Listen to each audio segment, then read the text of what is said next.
Okay boy, ngayon papalitan ko na yung bumper ng Fortuner namin. Ito yung Fortuner namin, Gen 2 2017. All stock, rear fog lang, tsaka mags, gulong, chrome door handle, tapos kahit harap niyan all stock. Yan. Ito guys, yung bagong bumper, TRD V2, pang Fortuner sa Thailand. Iba yan sa local kasi sa local chin lang eh. Ito buong bumper iniba. May mga tama unti yan pero wala yan. Gas-gas lang yan boy. Ito gusto ko i-gray. Tapos ito body color.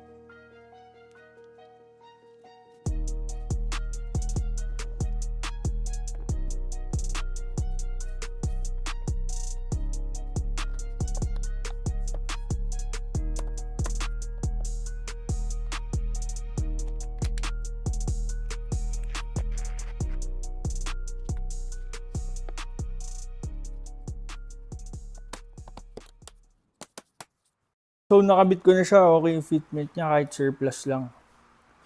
Yung gap niya okay lahat. Kinabit ko lang to para ma-test fit tsaka masilihan ng maayos.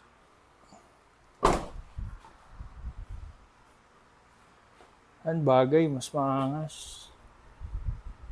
Yung rear fog tsaka yung backup sensor, lilipat ko na lang yan pag napinturahan na. Kahit bumper pa lang pinalitan, pogi na eh oh. Muna yung mga ibang clip.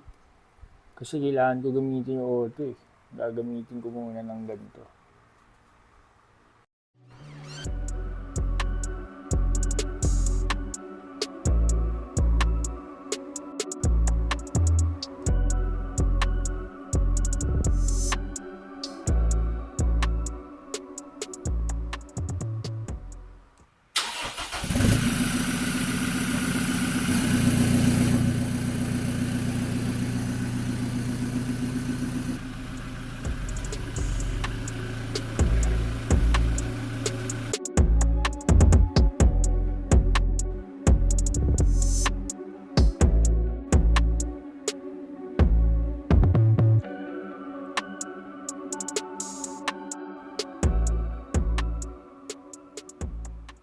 Dahil nga may buyer tong stock, kailangan kabit yung TRD.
Ito ganyan na muna yan.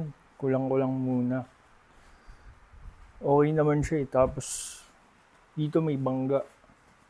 Angat to. Tapos ito. Lubog. Kailangan paayos. Kaya hindi okay yung gap dito sa kaliwa eh. Sa kanan okay naman. Swak. To kaya gusto ko yung TRD kasi hindi na kailangan magpalit ng headlight tsaka grills. Yung luma pa rin yung gagamitin. Pag mag-facelift kasi ang daming papalitan. Tapos mahal ng urig, ayoko naman mag China.